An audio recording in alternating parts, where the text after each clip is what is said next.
Amen. Amen. Praise God. Good afternoon, brothers and sisters. And I am again blessed by the Lord to be here again with brothers and sisters to share what the Lord has given us. And I'm really excited. I just, for the past few weeks, I'm already excited so much. And today is the day that the Lord has made, that I may be able to share to you what the Lord has shown me. And it really, I mean, the things that I've discovered by the grace of God, it really gave me, I don't know how to explain it, like awakening, like I've seen it so clearly that I understood it now. And I would like also for you to hear it, at least to hear it, and decide for yourself whether it is plausible that the explanation of this parable would bless you as well as it blesses me. And our topic for today is the parable of the unrighteous steward.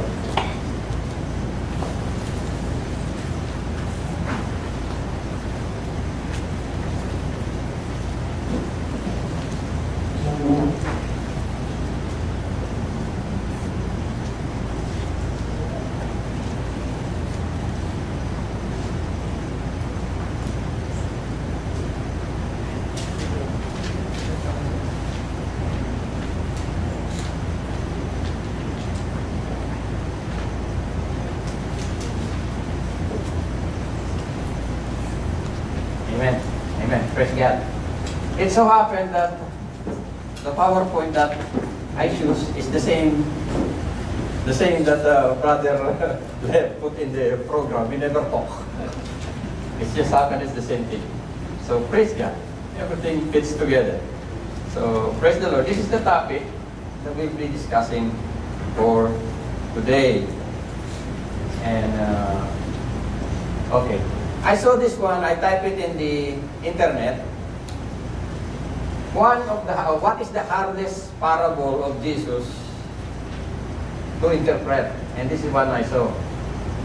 Actually, majority of the people say this is the hardest of all the parable of Jesus.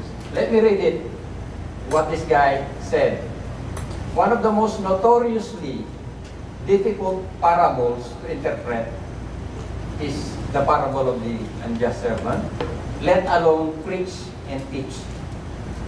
It is the parable of the unjust steward in Luke 16, 1-13.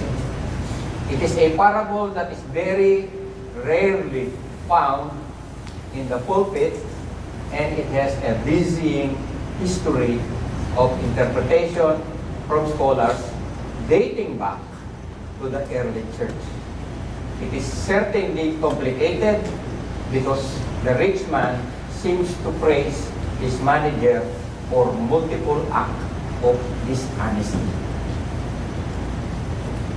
And when you type this, you would see it in YouTube, in the internet, and there is a question. Does Jesus commend a dishonest man? That is the big question. Why did Jesus use a man that is dishonest as an example for the disciples? And people could not wrap their brain around it. I couldn't understand it. I couldn't explain it. That's why it has a long history. People tried to explain this parable, and some of the explanations are so-so, not so convincing. And as there are hundreds and thousands of people who try to explain this, I will try my best to explain it the way I understood it. And at the end of the day, I hope it will become clear to you. Because when I found out what it means, it's under our nose and we don't see it. It's not only me. Everyone that I have looked, I've never seen it the same way as I look at today. So now, this is the topic that we'll be discussing. And before we start, let's pray. Father God, again, O Lord, we thank you for this time that you have given us in this place to, again, listen, study, learn from your word. It is truly your Spirit that leads us to understand your word, O God, and we continue to pray that you open up our hearts and our minds, that we may fully understand what are you trying to tell us with regards to the parable of the unjust servant. Father God, O Lord, we pray for your Holy Spirit, O Lord, to lead us today. And O Lord God, it is you who has shown us this. And the glory and honor and praise belongs to you alone. In Jesus' name we pray. Amen. We are all recipients of God's grace, and I thank God that the Lord has somehow shown me these things. And the next slide, what is that? They look like wires, right? They look like wires. What are these wires? These wires are the ones that I use in bonsai. You wrap it comes straight, and then you wrap it on a branch, and then you try to bend the branch, and then when the branch already is set, you unwrap it, right? So look at the first one. It's crooked, and I try to make it straight. Somehow the second line become a little bit straight. Then I make it more straight, and the last portion is relatively straight. But no matter what I do, no matter what process I would do, I could never, ever make it straight as it was. Right? Now, what is my point? Why did I put this one here? It is because that when we look at the parable of the unjust steward, we see it like that. That's how we see it. We see it as crooked. Because we could not wrap around our brain accepting that Jesus is commending an unjust person. It breaks all the biblical foundation of being honest. Right? So what we do when we see this? We try to make it straight. And then we try to make it more straight. Trying to explain, oh no, it's not about dishonesty, it's about shrewdness. So we try to, whistle our explanation just to make the parable straight. Because we see it as crooked. What I'm trying to say now is, we see it the wrong way. Because it is never crooked to begin with. It is as straight as it can be. But we don't see it. And now I'm going to venture in trying to explain this parable of the unjust steward. But before that, I would like to read it so probably everybody will hear it, the story. The unrighteous steward. Now, he was also saying to the disciples, remember, this is something that Jesus is talking to the disciples specifically. Disciples are the ones that are being addressed here. There was a rich man who had a manager, and this manager was reported to him as squandering his possessions. He called him and said to him, "What is this I hear about you? Give an accounting of your management, for you can no longer be manager." The manager said to himself, "What shall I do since my master is taking management away from me? I am not strong enough to dig, I am ashamed to beg. I know what I shall do, so that when I am removed from the management, people will welcome me into their homes." And he summoned each one of his master's debtors, and he began saying to the first, "How much do you owe my master?" And he said, 100 measure of oil. And he said to him, take your bill. Sit down quickly and write 50. Then he said to another, how much do you owe? He said, 100 measures of wheat. He said, take your bill, write 80. And his master praised the unrighteous manager because he had acted shrewdly or wisely. For the sons of this age are more shrewd in relation to their own kind than the sons of light.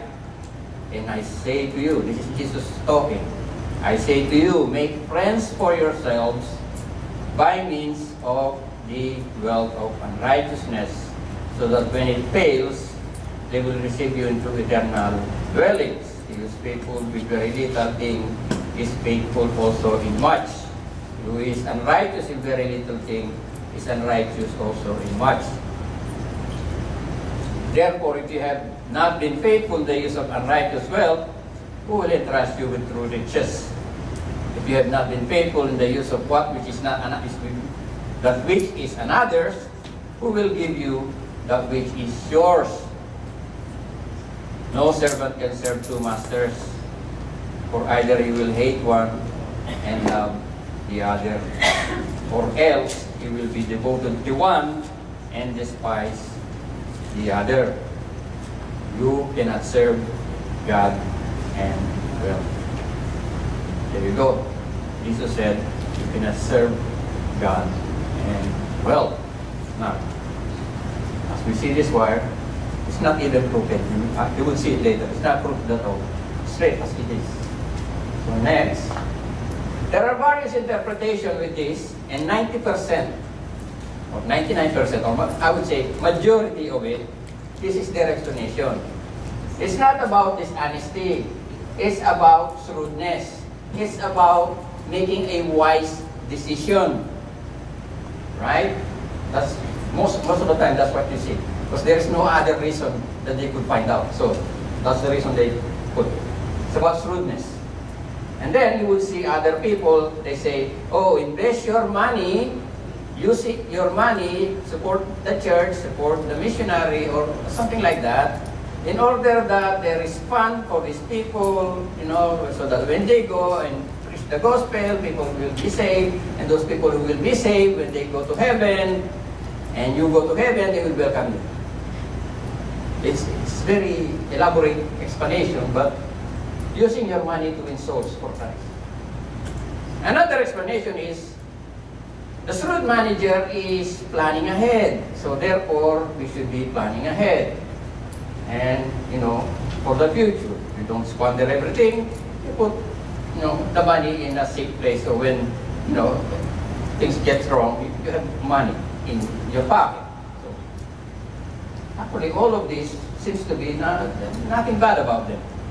Nothing bad about them. So, now, in some interpretation they said, the master is God, the Pharisees are the steward, of course, because they are unjust.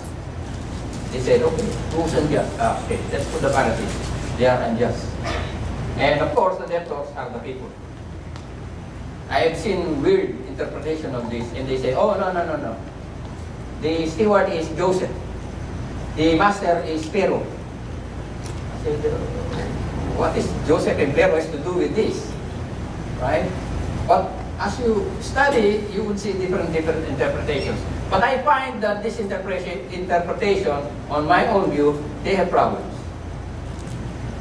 They have problems. These are the problems of such interpretation. First, Jesus would never condone dishonesty. Jesus would never agree in practicing dishonesty. Because why? It's the truth. It's not the lie. The lie is the devil. Right? So that is the first problem. He would never condone dishonesty. Second, never in the scripture money is used to win souls. Maybe money is used to support the church, but never to win souls. Why? Because God is the one who brings the soul, not you. That's why when they say, use your money to bring soul to God, no. You cannot use money to bring souls to God.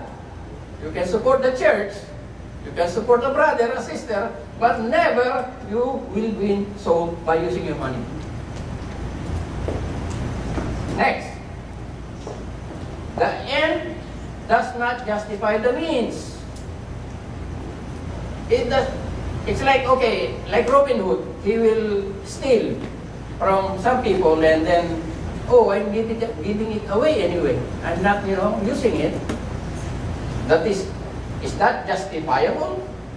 Do you mean to say that, I will go in Mississauga Valley and Mississauga Road and steal all those money from those big houses and then I will give it to the poor in Toronto? Is it justifiable? Of course not. But this is what other people will say. Follow the road manager, the dishonest man. He's dishonest to begin with. Why will I follow him? Oh, no. He's using the money to win souls. Not biblical at all. Any of these, they are not biblical at all. All the three people in the parable are bad. They are all bad. And he said, okay, Brother Willie, prove it. Prove it. Why did you say they are all bad? Maybe you will say, the road manager, because we already mentioned, is unjust. Is unrighteous. Okay, given. The second is bad. But the first and the last, how did you say that they are bad? Okay, next. Those are the three characters. The rich man, the unjust steward, and the debtor. There are three people in the story. Right? Sometimes we focus only on the unjust steward. We don't focus on the rich man, and we don't focus on the debtor. Now, remember, this is a parable in the book of Luke, based on the book of Luke.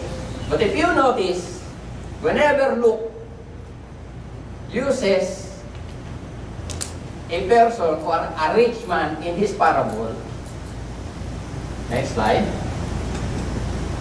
Okay. Rich man in these parables of Jesus in the book of Luke are all bad. They are all bad. This is the man that says, oh, I have a kamalig. Oh, what's that kamalig? Storehouse. I have a storehouse. It's big. Oh, okay, I have too much grain. I will destroy this and I will build another one. That's Luke 12. Luke 16:1, this is the one that is mentioned here in the parable of the unjust steward. The third one, the rich man and Lazarus. Remember, he mistreated Lazarus. Doesn't even give him food or help him with something. We know that the rich man went to hell, right? And then Luke 18, when Jesus said, it is easier for a camel to enter the eye of the needle than for a rich man to enter the kingdom of God.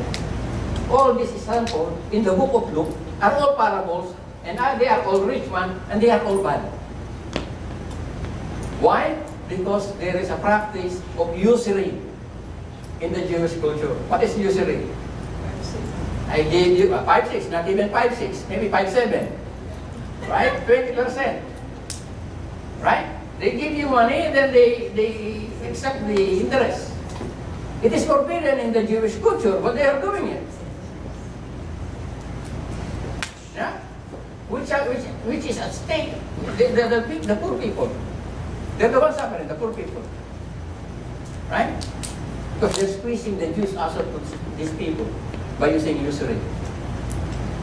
That's why Jesus or Luke is writing, every time Jesus made the parable of the rich man, they are all bad.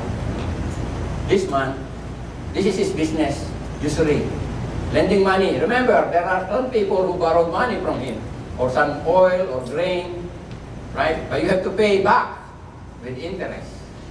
And the steward is the one who's managing it. Okay? So this man, in the story, is a bad man. So it cannot be God, because God is not bad. God is good all the time. So it cannot be God. Okay? So far it's okay? Okay. Now, Here. This is the problem passage.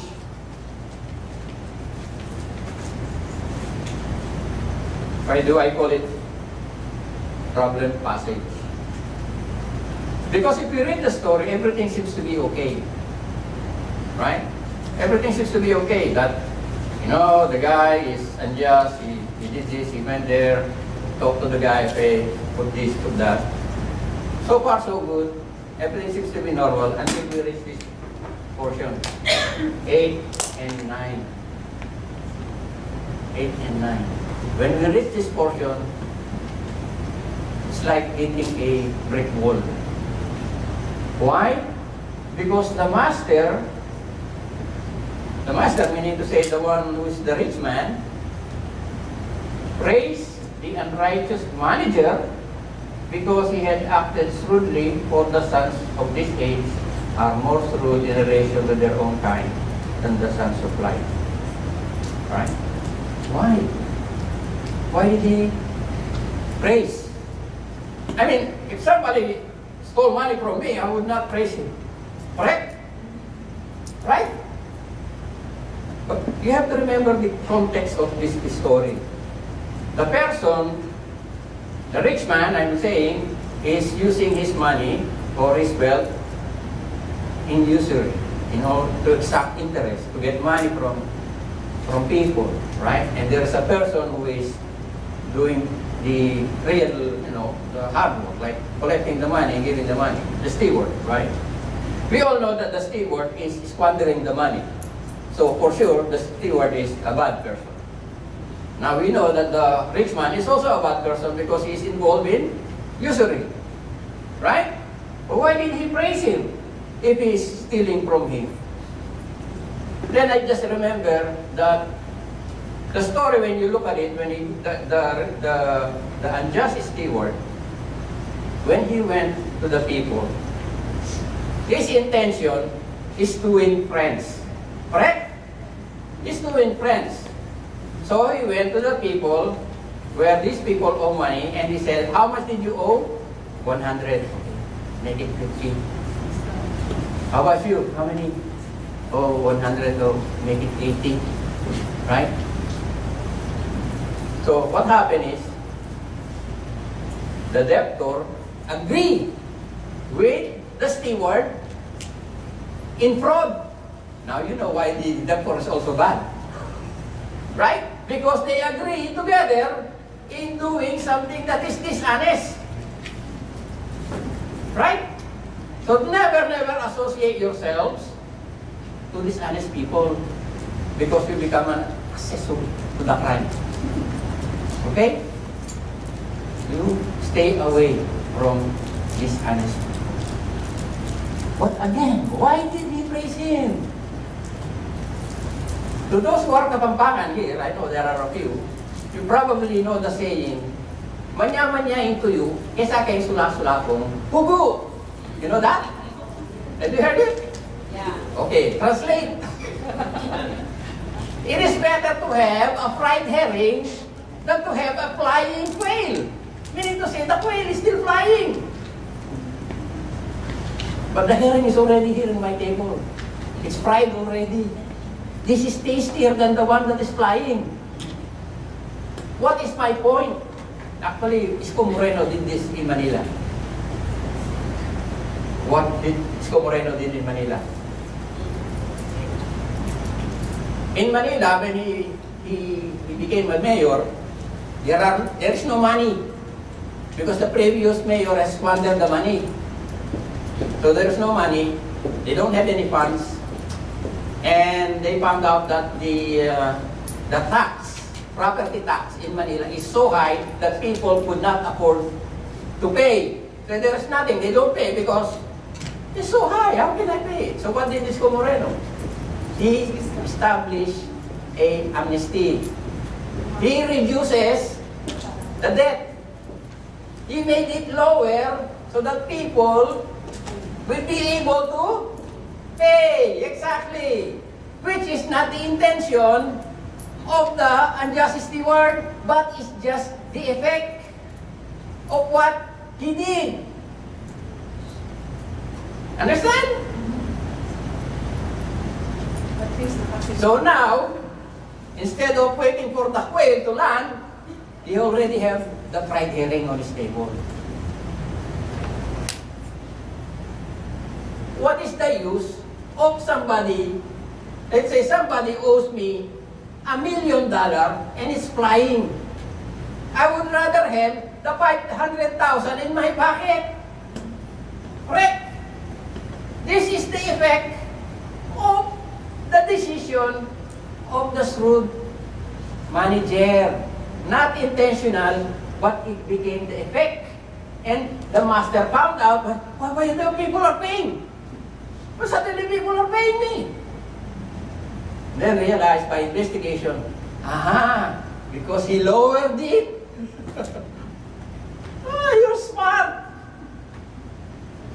That's why the master placed it. I got it? Okay, this is just my interpretation. You might agree, you might not disagree. I know some people will not agree. But then again, just bear with me. Okay, now, we place it, right? So now at least we got that somehow explained. Now, what's the next one? There is another problem here. Verse 9. And I say to you. I means, I is Jesus here talking.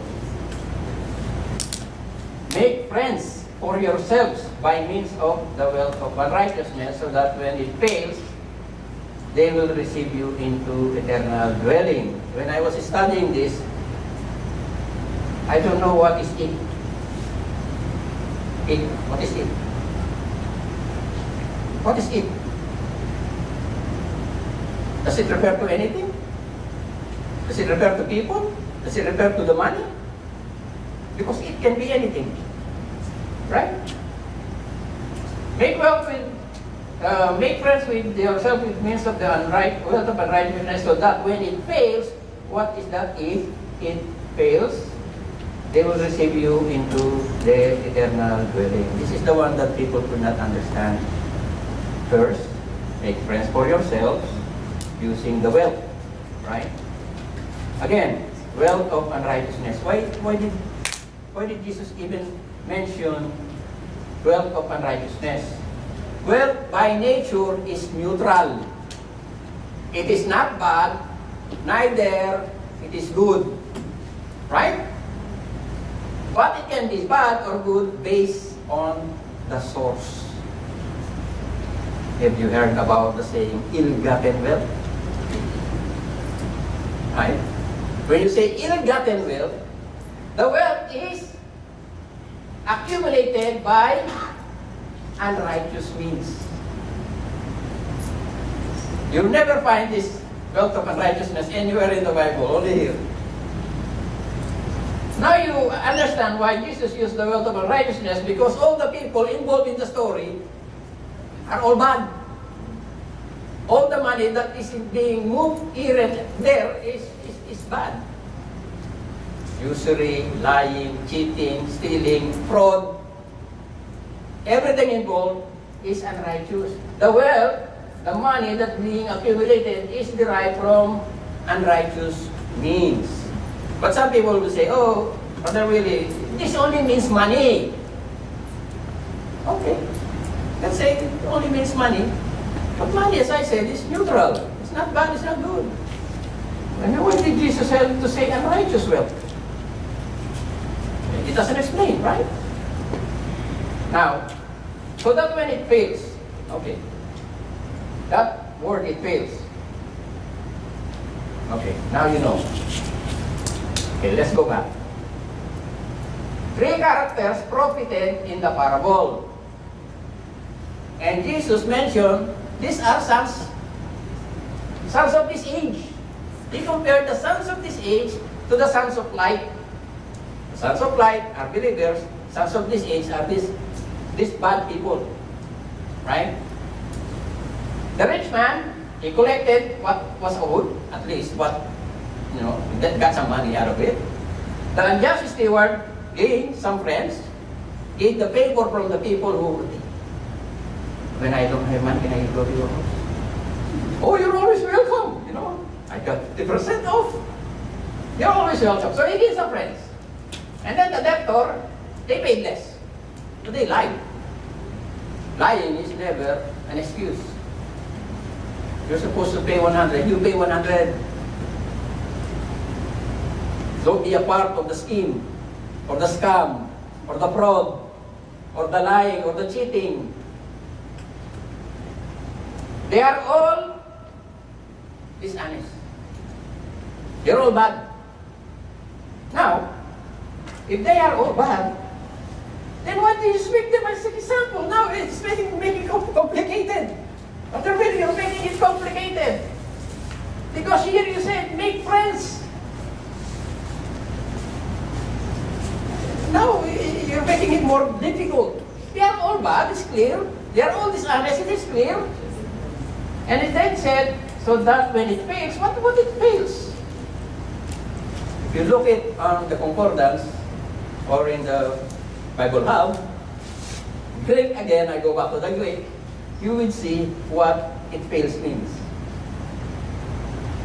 Okay, there. When it fails. What is in it fails? What does it mean? Imagine here it says that you make friends so that when it fails, they will receive you into eternal dwelling. What is this eternal dwelling? What is eternal dwelling? It's like afterlife, right? Because that is the only one that is eternal, afterlife, right? But how do you enter into afterlife? Of course, after you die, right? You don't enter afterlife. If you're still alive, you only enter afterlife if you're dead. Correct? Okay, go back to here. Here it says Thayer's Greek Lexicon. And that is the word. Okay? And what does it mean? There. To die. To expire. To die. Some people say, it fails the money when the money is gone. When the money is gone, how do you go to the afterlife? Doesn't make sense, right?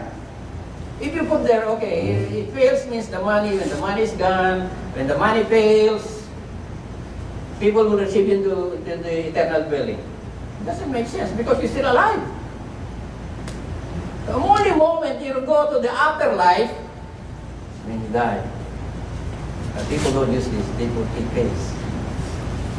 Translation says it fails. Greek says, to die. Okay, now we know that Jesus is saying, let's go back.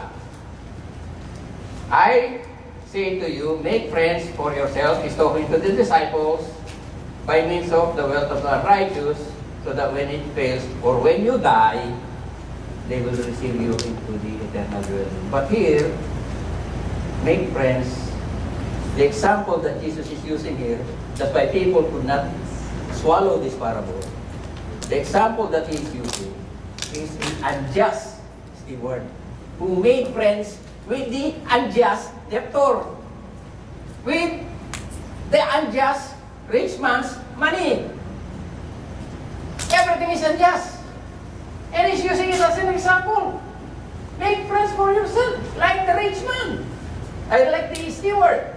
So that when you die, they will receive you. Still not clear, right? Okay. Now, okay. Chapter 4 says, I know that what I shall do. This is the steward. So that when I am removed from the management, people will welcome me into their homes. Okay. What is his mindset? If things gets bad, I am fired, I have no job, I always have the security of the homes of these people which I have made friends by means of cooking the books. Right? He is looking for a place of safety. Correct? This is the same example that Jesus used in verse 9. I say to you, this is the disciples, right? There is the unjust steward. Make friends, he made friends for yourself by means of the unrighteous wealth, the unrighteous wealth used by the unjust is reward, so that when it fails or when you die, they will receive you into eternal dwelling. This is the one that confuses people. Eternal dwelling. This is a place of safety. But Jesus, here is the thing. Jesus is saying, this unjust steward did this bad thing so that he will have security in the end. And Jesus is saying here, okay, do the same. Do it likewise. But in the end, do the same thing what these unjust people do, and in the end, they will welcome you into eternal dwelling. What is eternal dwelling? It also, the meaning of the word dwellings there is a tent, but the usage is tent, wood, tabernacle, abode, dwelling, mansion, habitation, abode, where you stay. So what Jesus is saying to the disciples, you follow this man, this unjust man, making friends with unjust money, with these unjust people, and for sure, when you die, they will welcome you where they live or where they stay. Now the question is, where do unjust, wicked, evil people dwell? Where? Where? Hell. Exactly. Is hell eternal? Yes. Yes. Yes. This is the one that confuses people because they always think that this is heaven. Clear? Yes. Nobody thought that this eternal dwelling is actually hell. Do what these unjust people do and you will end up the same place where they are, and that is hell, which is not a place of security, but is a place of punishment.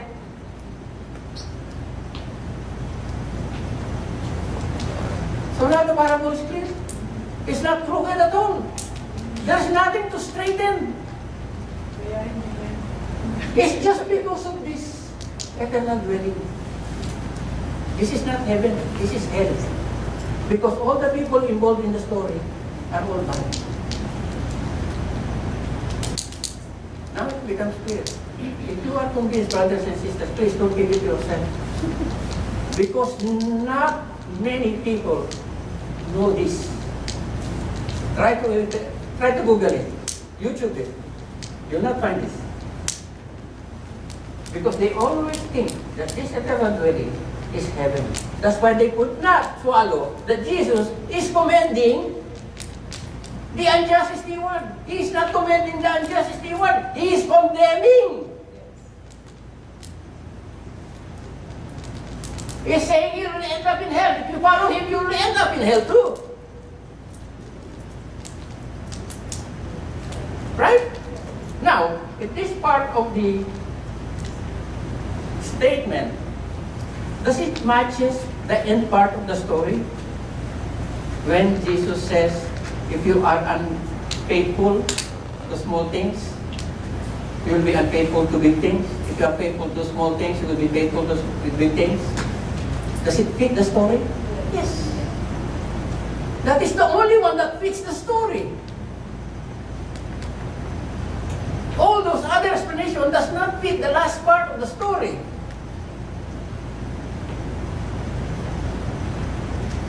And Jesus is saying, if you cannot be entrusted with these riches, with this money, how can you be entrusted with true riches? And some people say, what else is true riches? Okay, maybe there's more money in heaven. But you don't need money in heaven, right? Remember, Jesus is talking to the disciples, and this is what it was in my mind. This is just mine, okay? But Jesus is saying to the disciples, if you, my disciples, could not even be trusted with money, how can I entrust you the souls of these people? Which is the true riches? These people who will be saved. Remember the parable of the Samaritan woman when the people came? The people are the reward. They're the fruits. Right? They're the blessings. For sure, if you are in heaven, those people will welcome you. That is the real heaven, not in this unjust people. That's why Jesus is saying to them, if you have been faithful with small things, you will be faithful with big things. If you are not faithful with small things, you will be unfaithful also with big things. That's why Jesus said to them, you cannot serve two masters. Money we need, but don't make money as the master. Make the money as the slave. Don't get involved with all this dishonesty. Keep up your integrity. Don't be involved with fraud. Don't be involved with cheating, lying, manipulating in order to gain money. Unless you want to end up the same way as these people end up. That is the lesson of this parable. But we have to make decision. You cannot serve God and money. But you have to make your choice. Let us pray. Father God in heaven, again we thank you for this time that you have shown us your word. Truly, O Lord God, you have meant this for us to know, O God, not to keep it to ourselves, but to share it to other people who have not known this. Truly, O Lord God, we have opened our eyes today. And we pray, O Lord God, that you convict us of whatever sin that we have been involved with all forms of dishonesty. And pray, O Lord God, that you would guide us to the truth and continue to grant us the strength to live a life that is honoring and pleasing to you. And the glory and honor and praise to you belong. In Jesus' name we pray. Amen.